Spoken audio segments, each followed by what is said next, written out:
তা চোখের ওপর থেকে টায়ার চলে গেলে মাথা তো থেতো হয়ে যাওয়ার কথা।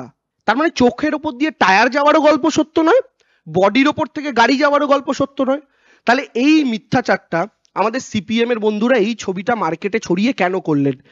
একটা ছবি যেটা সর্বত্র দেখানো হচ্ছে, এই ছবিটা সর্বত্র দেখানো হচ্ছে, এবং বিশেষ করে আমাদের সিপিএম এর বন্ধুরা, যেটা নিয়ে আমি গতকালকে ভিডিও করেছিলাম, এবং আমার সেই ভিডিওর অন্য অংশ নিয়ে অন্যরকম বিশ্লেষণ করেছেন বামপন্থী বন্ধুরা।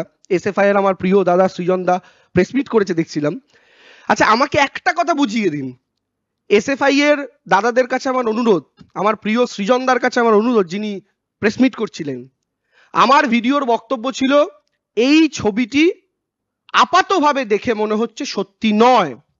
কেন মনে হচ্ছে তার কয়েকটা কারণ আমি আপনাদের বলি। এই ছবিটা আপনারা স্পষ্ট দেখতে পাচ্ছেন যে একজন স্করপিওর সামনে চাকার নিচে ঢুকে রয়েছে।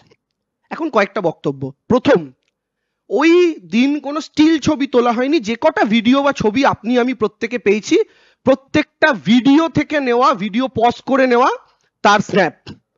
এটাও ভিডিও থেকে নেওয়া স্ন্যাপ।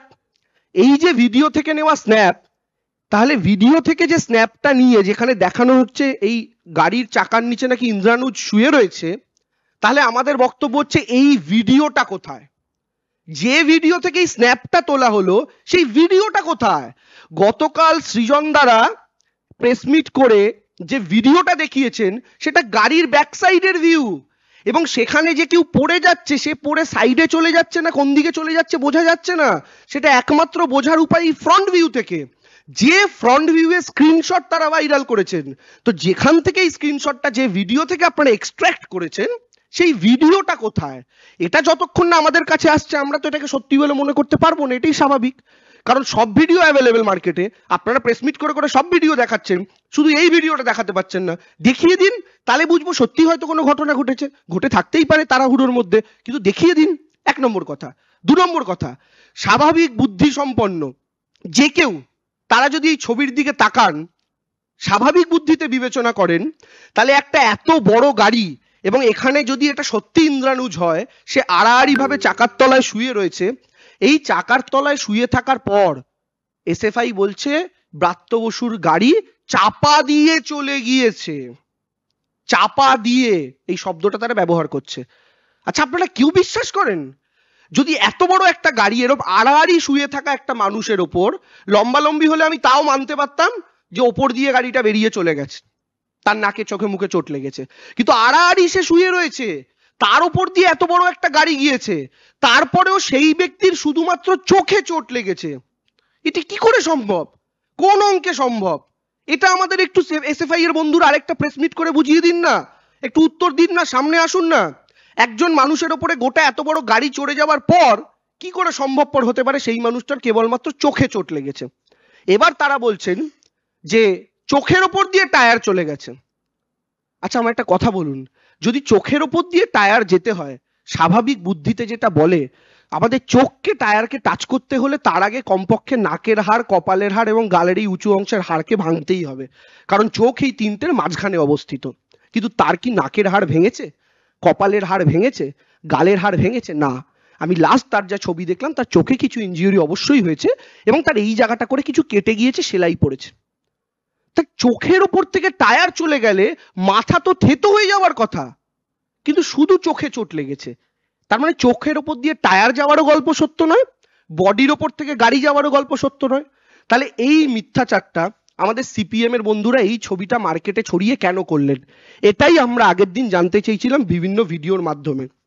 দ্বিতীয় কথা, এই ছেলেটিকে, ইন্দ্রানুজ বলে যে ছেলেটি আহত হয়েছে, সেই ছেলেটিকে আমরা মাওবাদী বলছিলাম বলে অনেকেই আমাদের বিরোধী রাজনৈতিক মনোভাবাপন্ন মানুষ বলছিলেন যে কোনো ছাত্রকে এভাবে মাওবাদী বলে দাগিয়ে দেওয়া ঠিক নয়, ইত্যাদি ইত্যাদি।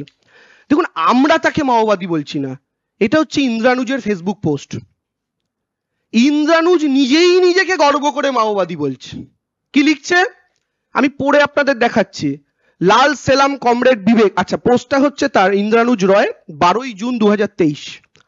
সে বলছে লাল সেলাম কমরেড বিবেক, লাল সেলাম কমরেড কমলা, লাল সেলাম কমরেড যোগী, মার্ক্সবাদ লেনিনবাদ মাওবাদ দীর্ঘজীবী হোক, অপারেশন সমাধান প্রহারের নামে ভারতের জনগণের ওপর গৃহযুদ্ধ চালানো ভারত রাষ্ট্র ধ্বংস হোক, লাস্ট মাওবাদ দীর্ঘজীবী হোক। এটা কার পোস্ট? ইন্দ্রানুজের নিজের পোস্ট। সে বলছে মাওবাদ দীর্ঘজীবী হোক। তো মাওবাদের দ্বারা যে পরিচালিত সে তো মাওবাদী। এটা তো জলের মতো স্বচ্ছ, এটাতে বিতর্কের কি অবকাশ আছে? এবং এই ব্যক্তিকে যে ঘোষিত মাওবাদী তার প্রতি আমি দেখতে পাচ্ছি সিপিএম এর নেতারা করতেই পারেন, একজন অসুস্থ হয়েছে তাকে দেখতে যাবো, আমাদের ব্রাত্য বসু তো তার ফ্যামিলিকে ফোন করে খোঁজ খবর করেছেন, সেটা কোনো ব্যাপার না, এটা মানবিকতার কাজ। কিন্তু আমি যদি এটা নিয়ে এই প্রশ্নটা করি উল্টো দিক থেকে, উল্টো অ্যাঙ্গেলে, যে এসএফআই আজকে মাওবাদীদের সঙ্গে মিশে গিয়ে যাদবপুরে অধ্যাপকদের পেটাচ্ছে, তৃণমূলের ইউনিটের সভাপতি কিশলয় যে আমাদের আইটিরও স্টেট কমিটি সেক্রেটারি, তাদেরকে পেটাচ্ছে, আগুন জ্বালাচ্ছে, সেই ইন্দ্রানুজ এই এসএফআই সম্পর্কে যাদবপুরের কি বক্তব্য রেখেছিল, এটা আপনাদের প্রত্যেকের শোনার দরকার আছে বলে আমার মনে হয়। আপনাদের সবার জন্য ইন্দ্রানুজ এসএফআই সম্পর্কে কি বলেছিল সেটা একটু শুনে নিন। যখন নাকি আইসিসি রিস্ট্রাকচারিং এবং ইলেকশনের ডেট নিয়ে মিটিংটা শুরু হয়, তখন প্রথমে এসএফআই থেকে 3 জন কর্মী নিয়ে ঢুকে যায়, যদি একজন করে আসার কথা ছিল।